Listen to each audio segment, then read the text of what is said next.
अस्सलाम वालेकुम viewers, this is Jawad and welcome back to another video. तो आज हम जो ऊप्स का एडवांस हमारे पास चैप्टर है, उसका जो सब टॉपिक है वर्चुअल फंक्शन, उसको हम पढ़ेंगे। ऑलरेडी हम इंट्रोडक्शन, पॉइंटर्स, ऊप बेसिक, इनहेरिटेंस का चैप्टर पढ़ चुके हैं। तो ये हमारे पास जो उसूलन बनता है चैप्टर नंबर 4 बनता है, क्योंकि इंट्रोडक्शन में कुछ था ही नहीं, एक स्लाइड थी। तो यहाँ पे वो पॉइंटर और फंक्शन ओवरराइडिंग को पहले हम देख लेते हैं, जो कि हम ऑलरेडी पहले भी पढ़ चुके हैं। पॉइंटर्स ऑलरेडी हम आपको स्टार्ट में इसका ब्रीफ कॉन्सेप्ट दे चुके हैं, और फंक्शन के साथ उसको कैसे करते हैं। We know that during function overriding का कॉन्सेप्ट मैं आप लोगों को बता चुका हूँ कि सेम नाम का फंक्शन हम बना देते हैं। The child classes override the same function in the parent class. ये कॉन्सेप्ट आपको मैं पीछे दे चुका हूँ कि ये क्या होता है। अगर आपने वीडियो नहीं देखी तो चैनल पे चले जाओ, यहाँ पे प्लेलिस्ट आपको मिल जाएगी ऊप्स की, जो हमारे पास ऊप C++ ऊप है, तो उसकी आप जाके उसमें देख सकते हो। सीक्वेंस वाइज वीडियोज़ हैं, वो आप देख के यहाँ तक आओ। हम यहाँ पे बोलता है कि we can also use the pointer to perform function overriding. हम क्या काम कर सकते हैं, हमने सिंपल फंक्शन ओवरराइडिंग देखी थी, लेकिन हम पॉइंटर को यूज़ करके भी फंक्शन को ओवरराइड कर सकते हैं, इसमें कोई दो राय नहीं है। तो we can also use the pointers to perform function overriding. इसमें हम एग्जांपल को देखेंगे। एग्जांपल में यही है कि आप क्या काम करते हो जी, इंक्लूड कर लेते हो आईओ स्ट्रीम को और यूजिंग नेम स्पेस std करते हो। क्लास हमने एक पर्सन की ले ली, जिसको पब्लिक रख के उसके अंदर एक सिंपल सा फंक्शन दे दिया, जिसमें वो सी आउट कर रहा है। अब यहाँ पे हमने क्या काम किया जी, एक और सब क्लास बना ली स्टूडेंट, जो कि जो उसका बाप कौन है, उसका पेरेंट कौन है, हमारे पास पर्सन है। उसको भी हमने पब्लिक रखा और उसके अंदर सेम फंक्शन आ गए। तो फंक्शन क्या हो जाएगा, ओवरराइडिंग का कॉन्सेप्ट हमारे पास आ जाएगा। इसी तरह हमने क्या किया, अपने मेन फंक्शन में आगे, मेन फंक्शन में स्टूडेंट जो हमारे पास चाइल्ड क्लास थी, उसका हमने एक ऑब्जेक्ट बना लिया, और उसको हमने क्या काम किया, एक पॉइंटर वेरिएबल को इनिशियलाइज करके वही हमने एड्रेस दे दिया। ये हम लास्ट चैप्टर में पॉइंटर एंड ऑब्जेक्ट में भी पढ़ चुके हैं। इसी तरह हमने ये चीज़ भी देखी थी, जब भी पॉइंटर हमारे पास किसी फंक्शन को कॉल करेगा क्लास के, तो हमारे पास पॉइंटर को माइनस और ग्रेटर देन ऑपरेटर लाजमी अपने साथ लगाना पड़ेगा, अदरवाइज़ हमारा ये जो फंक्शन है वो कॉल नहीं होगा। तो इसके लिए फिर हमें यहाँ पे ऑब्जेक्ट की ज़रूरत नहीं पड़ती, डॉट ऑपरेटर वगैरह हम नहीं लगाते, हम डायरेक्टली पॉइंटर लिख के उसको माइनस और ग्रेटर देन ऑपरेटर लगा के अपने फंक्शन को कॉल कर सकते हैं। यहाँ पे यही हमारे पास हुआ कि हमने इस में जो डिस्प्ले इन्फो फंक्शन कॉल किया, तो आई एम अ स्टूडेंट प्रिंट हुआ, आई एम अ पर्सन नहीं प्रिंट हुआ, क्योंकि ओवरराइडिंग के रूल्स के मुताबिक हमारे पास सेकंड चीज़ इसने, ये जो हमारे पास स्टूडेंट क्लास थी, इसने उसको ओवरराइड कर दिया, उसको आगे आने ही नहीं दिया और ख़ुद प्रिंट हो गई। इसी वजह से हमारे पास तरीका ये था कि हमने एक पॉइंटर वेरिएबल क्रिएट किया और उसमें स्टूडेंट 1 का एड्रेस स्टोर कर दिया। और जब हम पॉइंटर वेरिएबल को यूज़ करके क्या काम करेंगे, उस फंक्शन को कॉल करेंगे, तो हमारे पास सिंपली वो चीज़ प्रिंट हो जाएगी। तो हम क्या काम कर सकते हैं, पॉइंटर वेरिएबल के ज़रिए भी फंक्शन को कॉल कर सकते हैं। सिर्फ हमें उस जो उसका ऑब्जेक्ट है, उसका एड्रेस इसमें स्टोर करवाने की देर है। अच्छा, ऊपर हमने क्या किया वो देख लेते हैं। वो कहता है कि in above example you can see that the display info function is present in both parent and class person and child class student. हमारे पास जो हमारा पेरेंट फंक्शन है वो बोथ इन क्लासेस में हमारे पास प्रेजेंट है। तो वो बोलता है कि in the main we have created a pointer student 1 to object. वो कहता है in main we have created pointer to student 1 object. हमने क्या किया, अपने मेन फंक्शन में आके एक स्टूडेंट 1 के ऑब्जेक्ट का क्या किया, पॉइंटर बना लिया, क्योंकि पॉइंटर वेरिएबल को हम किसका एड्रेस असाइन कर रहे हैं, स्टूडेंट 1 का। तो इसलिए हमारे पास ये स्टूडेंट 1 का पॉइंटर, इसको हम कॉल करेंगे या इसको कहेंगे। When we call the function using this pointer, the function of this child is called, child class is called function overriding occurs। तो वही बात जो मैंने आपको बताई कि जब यहाँ पे नीचे फंक्शन को कॉल करेंगे थ्रू अ पॉइंटर वेरिएबल, तो ओवरराइडिंग का रूल लगेगा और हमारे पास ये वाला फंक्शन कॉल होगा, ऊपर वाला नहीं होगा। However, if we create a pointer of parent class person that points to the address of the child class, the function overriding doesn't occur. Let's see an example। कहता है कि अगर हमने यही प्रिंट करवाना हो तो हमने ऑब्जेक्ट भी फिर किसका बनाना है, पर्सन का ही बनाना है। तो यहाँ पे मैं देखता हूँ कि देखो अभी एक चीज़ उसने मेन और की है, मैं आपको एग्जांपल में समझाता हूँ। यहाँ पे हमने इंक्लूड कर लिया है स्ट्रीम को, एक क्लास बना ली, उसमें सेम फंक्शन है, एक हमारे पास सब क्लास है उसमें सेम फंक्शन है, या चाइल्ड क्लास आप इसको बोल लो।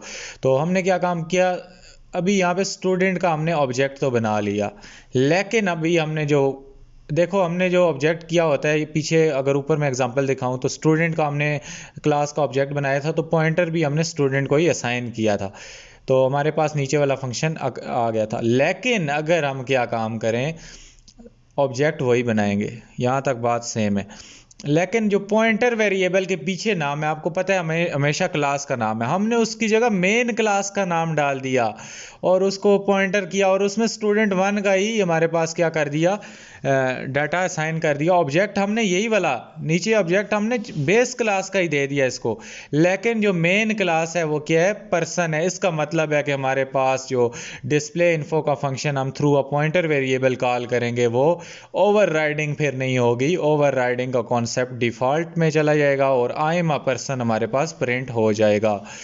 हमारे पास ओवरराइडिंग का कॉन्सेप्ट तहस नहस हो जाएगा जब हम क्या काम करेंगे, सेम नाम का यहाँ पे क्लास से पॉइंटर वेरिएबल को कॉल नहीं करेंगे। ऑब्जेक्ट हमने वही दिया है उसको, स्टूडेंट बेस क्लास का ऑब्जेक्ट दिया है, लेकिन हमने क्या काम किए, मेन जगह पे हमने पर्सन का पॉइंटर वेरिएबल को यूज़ किया है। That's the beauty of this pointer variables. तो हमारे पास नोटिस हमने ये कोड में करना है कि सिंपली हमने ये काम किए, एक ये लाइन चेंज की है, बाकी कोड सेम है, everything is same. Here we are creating a pointer of base class that points to the address of object of child class. So when we call the display info function using this pointer, the function of child class should be invoked. तो हमारे पास क्या होगा, child class का जो function होगा वो invoke होगा, लेकिन वो कहता है instead the function of parent class is invoked, so we get output I am a person। तो हमारे पास क्या हो जाएगा, I am a person हमारे पास आउटपुट आ जाएगा जो कि पेरेंट क्लास का है। यहाँ पे वही बोलता है कि instead the function of parent classes invoked. हम यही सोच रहे थे कि हमारे पास क्या होगा, function of child class should be invoked, के उसूलन अगर फंक्शन ओवरराइडिंग को देखा जाए तो उसी का होना चाहिए, क्योंकि हम ऑब्जेक्ट उसका यूज़ कर रहे हैं, क्लास भी हमने उसकी बनाई, ऑब्जेक्ट जो वैल्यू एड्रेस असाइन किया वो भी हमने बेस क्लास का किया, तो हमें डिस्प्ले इन्फो में यही आई एम अ स्टूडेंट मिलना चाहिए। लेकिन आई एम अ स्टूडेंट आपको नहीं मिलेगा, आई एम अ पर्सन मिलेगा, because function riding will not occur. वो कहता है we solve this problem by using concept of virtual function. हम इस कहानी को, इस मसले को हम सॉल्व करेंगे वर्चुअल फंक्शन के कॉन्सेप्ट से। रिमाइंडर आपको ये दिया है कि माइनस और greater than operator is used to access the class member using a pointer variable. On the other hand the dot operator is used to access the member using objects. Dot operator तब हम use करेंगे जब हमने objects को access करवाना होगा, और ये ऑपरेटर तब यूज़ करेंगे जब हम क्लास के मेंबर्स को पॉइंटर वेरिएबल के ज़रिए असाइन करेंगे, एक्सेस कराएंगे, सी आउट कराएंगे, सी इन कराएंगे। तो अभी हम चलते हैं अपने वर्चुअल फंक्शंस पे और इनका सारा कॉन्सेप्ट समझते हैं। ये है क्या, इससे पहले आपको ये बताना लाजमी था कि वर्चुअल फंक्शन की ज़रूरत क्यों पेश आती है, क्या मसला हमारे पास हुआ कि यहाँ पे हम तो कह रहे थे यार ओवरराइडिंग का कॉन्सेप्ट लागू होना चाहिए, लेकिन अभी ये गलत बात हो गई कि ओवरराइडिंग का कॉन्सेप्ट हमारे पास आएगा ही नहीं। तो ये एक ऐसी बात होगी, इसके पीछे लॉजिक नहीं है, बेस नहीं है, आपके 100 बहाने हैं। तो उसके लिए हमारे पास C++ के अंदर एक वर्चुअल फंक्शन का जो कॉन्सेप्ट है उसको इंट्रोड्यूस करा दिया गया। अब वर्चुअल फंक्शन क्या है, virtual function is a member function of parent class. ये हमारा वही पेरेंट क्लास का मेंबर फंक्शन है जो कि हम अंदर बनाते हैं पेरेंट क्लास के। That should always been overridden by child class. वो क्या काम करता है, वो चाइल्ड क्लास को हमेशा ओवरराइड कर देता है। We use the virtual keyword to declare the virtual function। हम virtual का एक कीवर्ड है C++ ने हमें दे दिया है, तो उसको यूज़ करते हैं virtual फंक्शन को डिक्लेयर करने के लिए।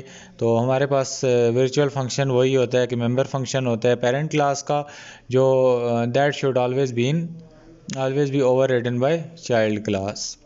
अभी हम इसको देखेंगे ये कैसे ओवररिडन होता है, क्या इसके अंदर सीन होता है।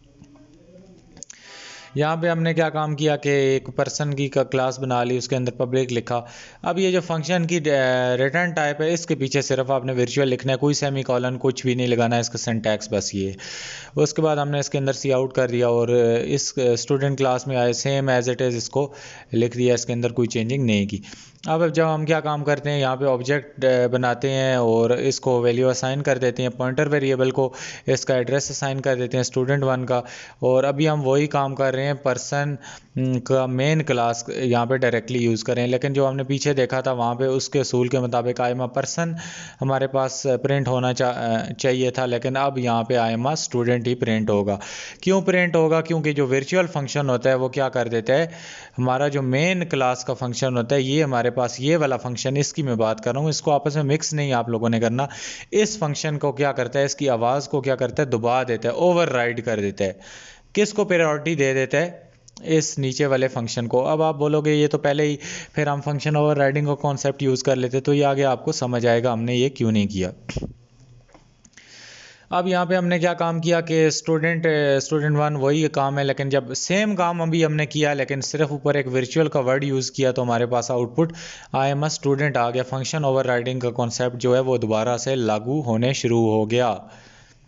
सिर्फ हमने इसके अंदर वर्चुअल का वर्ड लिखा है। वर्चुअल से ये था जब हम डायरेक्टली इस मेन क्लास के ज़रिए हमने लास्ट प्रोग्राम में जो एक्सेस करवाया, तो हमारे पास आउटपुट क्या आया था, आई एम अ पर्सन।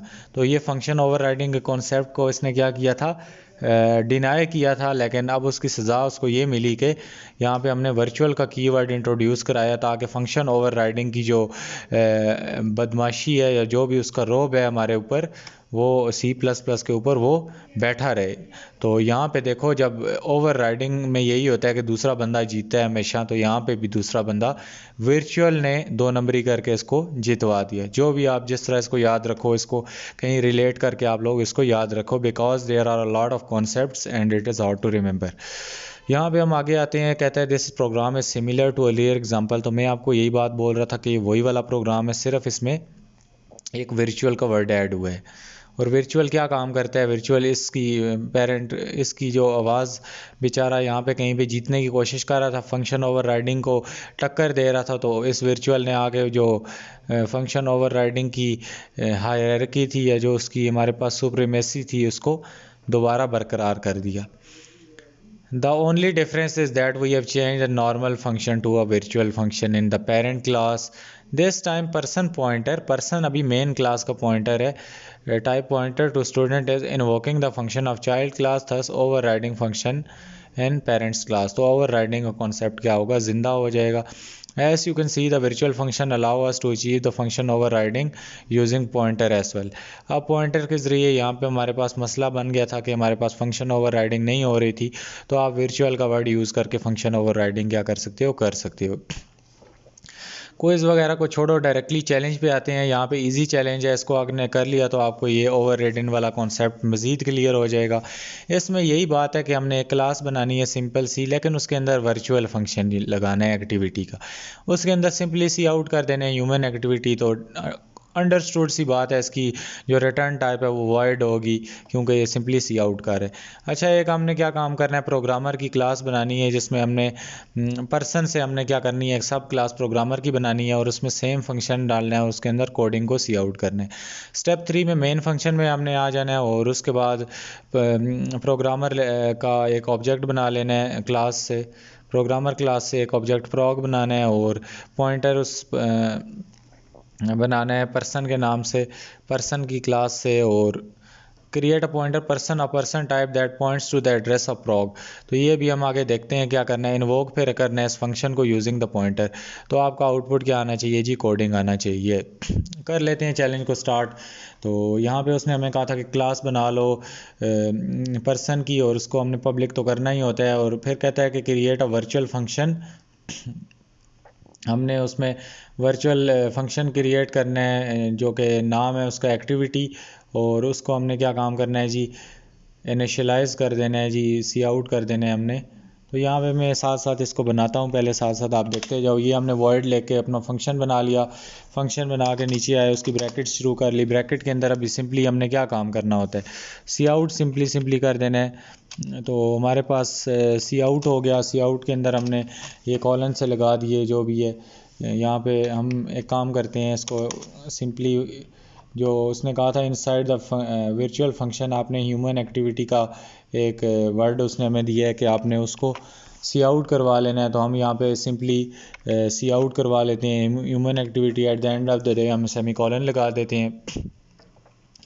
अच्छा, स्टेप नंबर 1 हमने अचीव कर लिया, इसमें कोई बड़ी चीज़ नहीं थी। अच्छा, इधर एक चीज़ उसने हमें बोली थी कि create a person with a virtual function. तो वर्चुअल आपने क्या काम करना होता है कि इधर इसके पीछे हमने वर्चुअल लिख देंगे सिंपली से। तो और हमने इसमें क्या करना है, सिंपली इसके पीछे वॉइड के पीछे वर्चुअल लिख देंगे। अब हम सेकंड स्टेप पे आ जाते हैं। हमारा तकरीबन फर्स्ट स्टेप कंप्लीट हो चुका है और डिराइव अ प्रोग्रामर हमने क्या काम किया, प्रोग्रामर बना ली इस चाइल्ड क्लास, इस पर्सन क्लास से, उसको पब्लिक रख दिया और कहता है क्रिएट एक्टिविटी। सिंपली वही वाला फंक्शन हमने क्रिएट करना है एक्टिविटी का, और इसको मैं यहाँ से कॉपी कर लेता हूँ और नीचे पेस्ट कर देते हैं।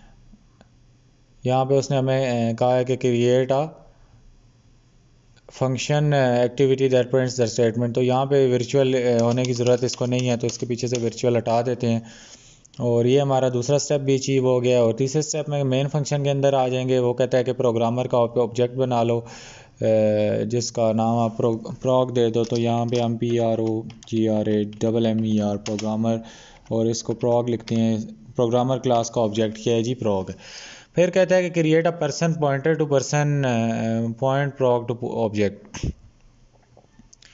अच्छा, हमने क्या काम किया कि पर्सन डेफिनेटली मेन क्लास का नाम लिखना होता है जिसका हमने पॉइंटर क्रिएट करना होता है। तो हमने वो कहते हैं कि create a pointer person of person type. तो पर्सन टाइप क्लास का हम क्या काम करेंगे, इधर से पॉइंटर वेरिएबल क्रिएट करेंगे। पर्सन हमारे पास मेन क्या है, ऊपर देखो ये हमारे पास मेन क्लास का नाम है, सबसे पहले वो लिखेंगे और फिर आगे हम पॉइंटर वेरिएबल ले लेते हैं। और उसने कहा पॉइंटर वेरिएबल का नाम भी आप पर्सन ही दे दो, दे देते हैं पर्सन, इक्वल टू डाल देते हैं। फिर कहता है type that points to address of prog. किसके एड्रेस को पॉइंट कर रहा है जी, प्रोग को। तो एड्रेस का नाम है, एम पर्सन का साइन आ गया हमारे पास। तो इसके बाद ये क्या कर रहा है जी, प्रोग को पॉइंट कर रहे हैं, हमने सेमीकोलन से इसको एंड किया। अब कहता है call the activity function using person. अब हमने एक्टिविटी फंक्शन को कॉल करना है, तो इसको यहाँ से ही कॉपी करते हैं। कौन इसको इतने लंबे फंक्शन को लिखेगा। यहाँ पे जब हमने इसको कॉल करना है तो सिंपली हमने पॉइंटर वेरिएबल है हमारा, पॉइंटर वेरिएबल का क्या नाम है, पर्सन है, क्योंकि उसको ऊपर डिक्लेयर कर चुके हैं पॉइंटर वेरिएबल को, तो हमें डिक्लेयर बार बार करने की ज़रूरत नहीं है, उसके पीछे स्टार लगाने की। तो सिंपली ये करके हमने अपने फंक्शन का नाम लिखना होता है और इसको सेमीकोलन से एंड कर देना होता है। बस उसने हमें यही कहा, invoke the activity function using the pointer. तो ये हमने यहाँ पे पॉइंटर लेके उसको इन्वोक कर दिया है, क्योंकि पॉइंटर के पीछे आपको पता है डॉट ऑपरेटर नहीं यूज़ होता, वो हमें ऑब्जेक्ट्स के लिए ज़रूरत होता है। तो इस टेस्ट को कोड को टेस्ट करते हैं, देखते हैं हमारा कहाँ पे मसला आता है, फिर उसको हम रिजॉल्व कर लेते हैं। उम्मीद यहाँ पे हमारे पास कोई एरर आ गया है कि आउटपुट हमारे थोड़े टेस्ट केस हैं जो फेल हो गए हैं, उनको हम दोबारा से अपने प्रोग्राम को रीड आउट करते हैं कि इसमें हमने क्या मिस किया। स्टेप 1 को देखते हैं, इसमें हमने ये चीज़ अचीव कर ली है, वर्चुअल फंक्शन क्रिएट किया है। और इसी तरह हमने क्या काम किया है जी, उसके अंदर ह्यूमन एक्टिविटी को प्रिंट करवा दिया है। Inside the virtual function print string human activity. तो डेफिनेटली हमने स्ट्रिंग प्रिंट करवा दी है ह्यूमन एक्टिविटी को। और उसके बाद हमने क्या काम किया, स्टेप 2 में प्रोग्रामर को डिराइव कराया है जी यहाँ से, और इसकी जो क्लास है हमारे पास पब्लिक है। इसी तरह हमने ओवर रिडन फंक्शन, सेम नाम का फंक्शन ही ACTIVITY बनाया है, और उसके बाद उसको वॉइड ही दे दिया है, रिटर्न टाइप। और हमने क्या काम किया, प्रिंट कोडिंग। यहाँ पे सॉरी हमने कोडिंग भी चेंज करना था, तो ये हमारे पास एक गलती है, CODING कोडिंग इधर लिखना था। तो कॉपी पेस्ट में आप लोगों ने ध्यान रखना है। वैसे आप लोग कॉपी पेस्ट वाली आदत ना अपनाओ। ये मैं वीडियो क्योंकि लंबी हो जाती है, इस वजह से कोशिश कि आपका टाइम बच जाए। तो यहाँ पे कोडिंग है, और बाकी सिंपली हमने तकरीबन काम ठीक ही किया है। इसको भी रन करके देख लेते हैं। तो हमारा देखो हमारे पास आउटपुट करेक्ट आ गए। तो उम्मीद है वीडियो क्लियर होगी। एक बार इस प्रोग्राम को ऊपर से नीचे तक दोबारा देख लो। यहाँ तक पहली क्लास है इसकी, उसके बाद ये प्रोग्रामर क्लास है हमारे पास, और ये फंक्शन हमारा एंड हो गया है। अच्छा, हम आगे चलते हैं अपने मज़ीद कॉन्सेप्ट पे कि प्योर वर्चुअल फंक्शन का एक कॉन्सेप्ट आता है, वो क्या है। So far we have been creating function like this. हम इस तरह के फंक्शन बना रहे थे सादे सादे। तो वो कहता है here in code inside the करली braces is the body of the function. यहाँ पे देखो करली ब्रैकेट के अंदर जो भी हमारा चीज़ होती है वो क्या होती है, फंक्शन की बॉडी होती है, हमें पहले से पता है। तो वो बोलता है कि in C++ we can also create function that do not have a body. क्या बात है, यहाँ पे उसने बोला है these type of function are pure virtual function, जिनकी बॉडी ही नहीं है। यहाँ पे देखो वो कहता है कि हम ऐसे फंक्शन बना सकते हैं जिनकी ये बॉडी ना हो, करली ब्रैकेट्स के अंदर बॉडी ना हो, उनको प्योर वर्चुअल फंक्शन कहते हैं। Similar to virtual function the child class must override this function, कहता है जैसे वर्चुअल फंक्शन होते हैं इसी तरह चाइल्ड क्लास इन फंक्शंस को भी क्या करती है, ओवरराइड कर सकती है, उसको आज़ादी हासिल है। And we use virtual keyword to create them, देखो इस तरह के हम फंक्शन बना सकते हैं जिनको प्योर वर्चुअल फंक्शन कहते हैं। वर्चुअल का वर्ड यूज़ करके उसकी रिटर्न टाइप लिखो, फंक्शन का नाम लिखो और इक्वल टू ज़ीरो लिख के हमने इसको सेमीकोलन से एंड कर दिए। कहते हैं here display info is a pure virtual function and you can see that the function doesn't have a body, instead it is replaced by equal to zero. तो देखो यहाँ पे एक नई चीज़ हुई है जो कि इक्वल टू ज़ीरो हुई है, उसकी ब्रैकेट्स को इग्नोर हमने कर दिया। You might be wondering what is the use of this function if you we do not have code inside them. आपके भी जहन में आ रहा होगा कि यार अगर इसके अंदर कोड नहीं है तो इस फंक्शन का हमारे पास फ़ायदा क्या है। Well there are some situation that require to use pure virtual function. आपको पता होना चाहिए ये क्या होता है, कहीं कहीं पे ये यूज़ होता है, आगे आप लोग इसको देखोगे। इसका फ़िलहाल हम अभी एक क्विज़ भी लेंगे।